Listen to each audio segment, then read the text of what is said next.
Halo adik-adik sekalian, selamat jumpa kembali dengan channel pembelajaran IPA.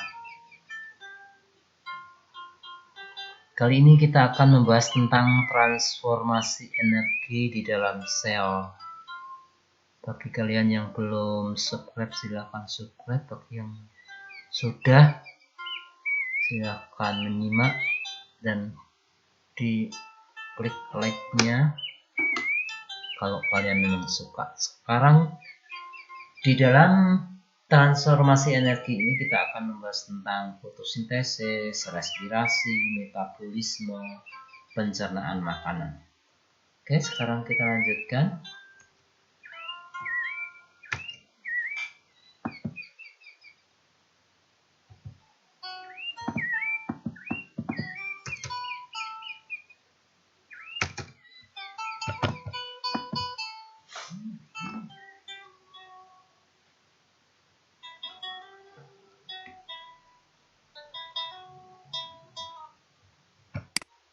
Transformasi energi dalam sel.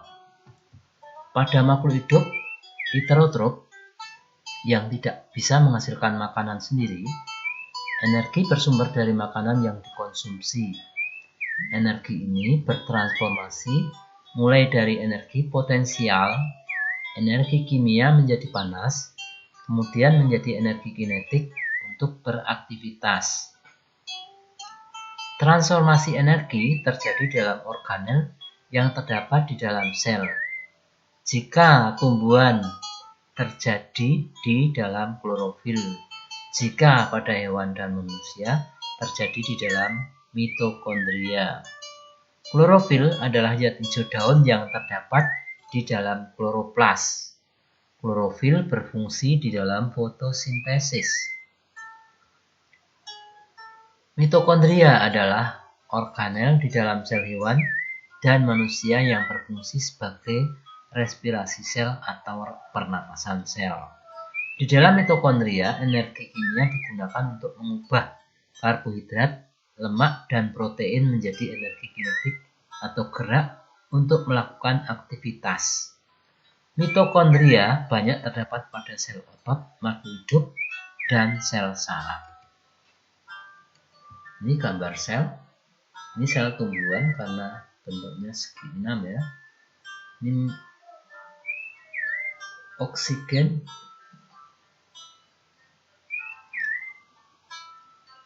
karbon dioksida, air, ini diubah nanti menjadi makanan. Metabolisme sel. Metabolisme adalah proses kimia yang terjadi di dalam tubuh makhluk hidup atau reaksi enzimatis. Fotosintesis merupakan perubahan energi cahaya dengan karbon dioksida dan air menjadi energi kimia yang menghasilkan glukosa dan oksigen. Reaksi fotosintesis yaitu C6CO2 berupa gas karbon dioksida dan 6H2O air menjadi dengan bantuan sinar matahari di dalam klorofil diubah menjadi C6H12O6 atau karbohidrat ditambah 6O2. Metabolisme sel. Metabolisme adalah proses kimia yang terjadi di dalam tubuh makhluk hidup. Metabolisme disebut reaksi enzimatis karena menggunakan katalisator enzim.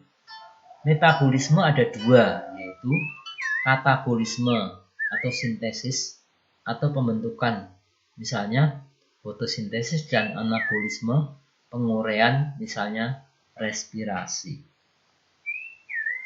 Fotosintesis merupakan perubahan energi cahaya dengan karbon dioksida dan air menjadi energi kimia yang menghasilkan glukosa dan oksigen.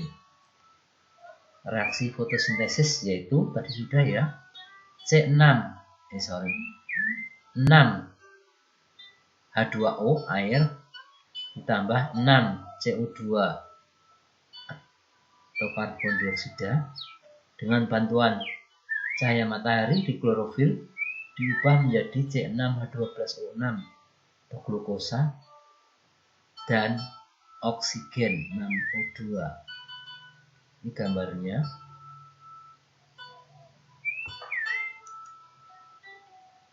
Ya.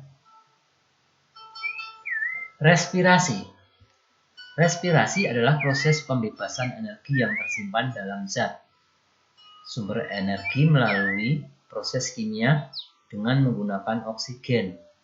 Respirasi menghasilkan energi kimia untuk aktivitas kehidupan seperti anabolisme, gerak, dan pertumbuhan. Reaksi dari respirasi adalah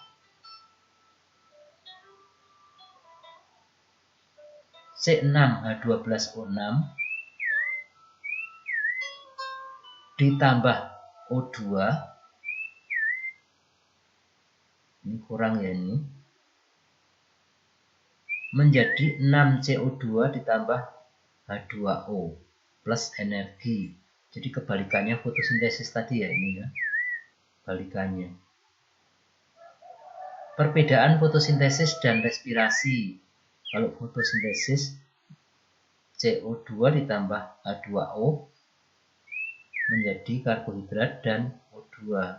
Kalau respirasi, karbohidrat ditambah oksigen diubah menjadi 6H2O ditambah 6CO2 atau cair dan karbon dioksida plus energi.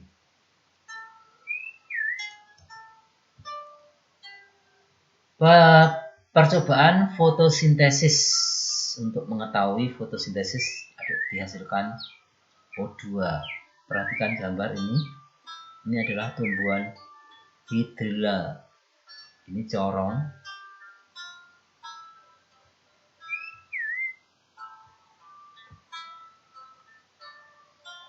Kalau dijemur di bawah matahari, ini hidrilla akan menghasilkan oksigen, akan ditampung di sini. Perbedaan jumlah O2 yang dihasilkan. Ini kalau praktikum ya, ini anak-anak kelas kakak kelasmu yang praktek. Kita lihat ini prakteknya.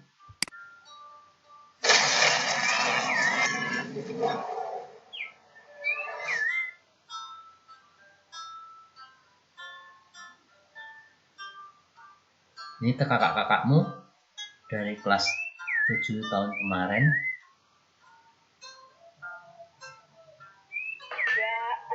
Assalamualaikum warahmatullahi wabarakatuh. Ini kami akan memperkenalkan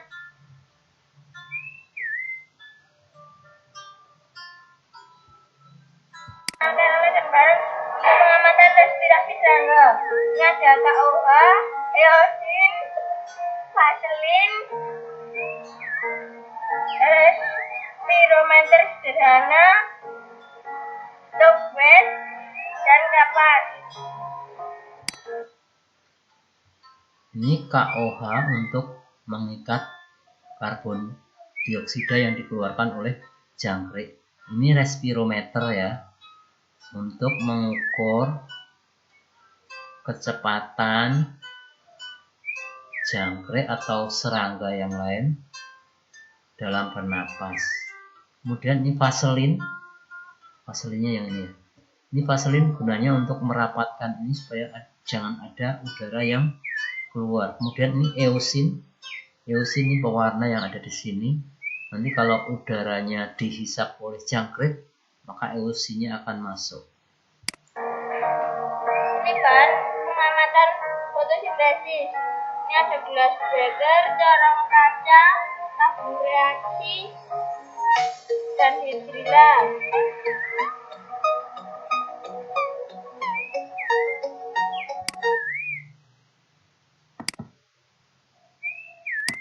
Bentar ya. Tadi ada ini hidrilla. Hidrilla ini mau dilihat pernapasannya. Ini corong. Sorong ini untuk nangkap supaya udaranya masuk ke sini. Terus ini tabung reaksi. Nanti kita taruh di sini sehingga udaranya tertampung di sini. Oke, kita lanjutkan. Ini jangkrik di dalam. Kemudian ini dikasih vaselin supaya jangan ada udara yang keluar atau masuk. Kemudian ini eusin itu ya warna. Ternyata eusinnya udah ditarik oleh jangkrik. Tapi di sini ya dibuat masuk ke sana. Kira-kira berapa menit sampai ke sini? Ini eusinnya jalan ya. Terus fungsinya KUH adalah untuk mengikat CO2 yang dikeluarkan oleh jangkrik sehingga tidak terhisap lagi oleh jangkrik. Nah, sedang eusin ini untuk mengetahui jalannya oksigen yang diserap. Ya, cukup jelas ya, ini namanya percobaan respirasi untuk mengukur kecepatan bernapas serangga.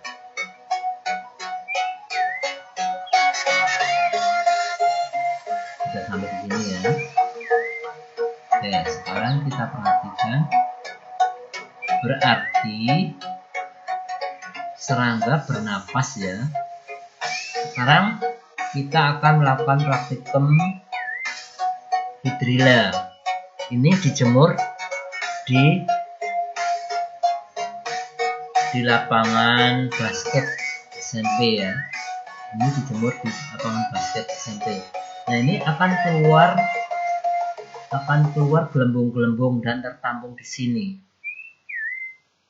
Tapi belum sampai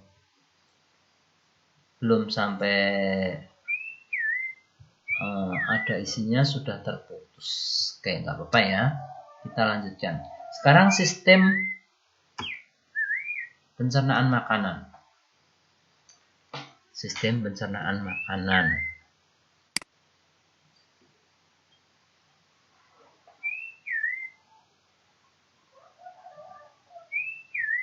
Sistem pencernaan makanan.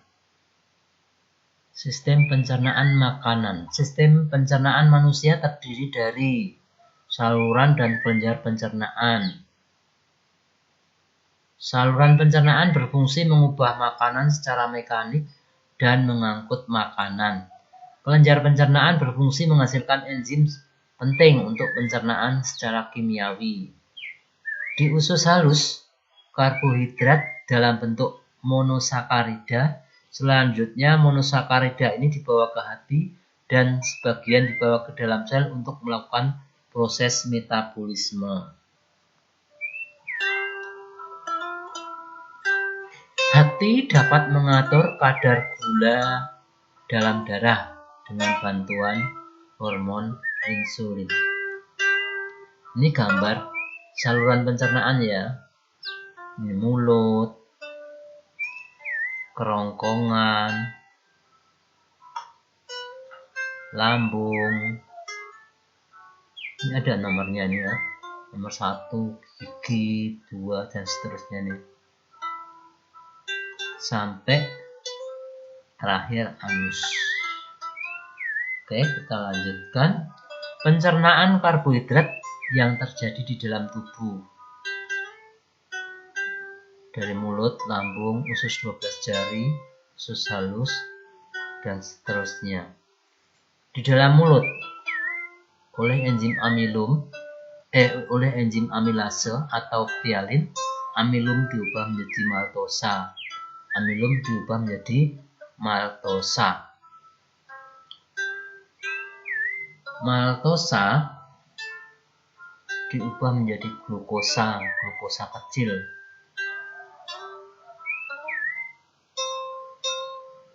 Sehingga nanti bisa diserap oleh tubuh kita. Pencernaan protein dalam tubuh. Di dalam tubuh, protein dicerna menjadi asam amino.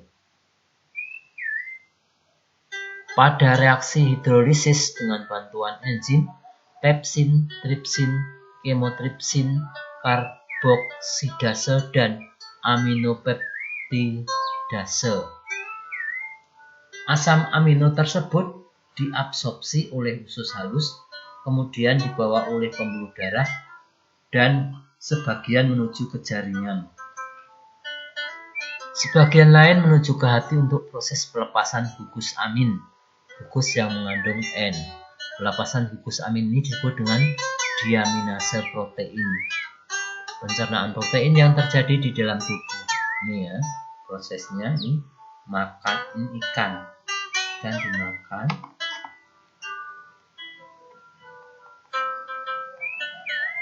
Kemudian diserap. Ini akan kita bahas lebih jelas lagi nanti di kelas 8. Karena kelas 7 cukup yang sederhana dulu. Oke, sampai sekian. Terima kasih. Sampai jumpa. Nanti akan ada soal untuk kalian. Terima kasih.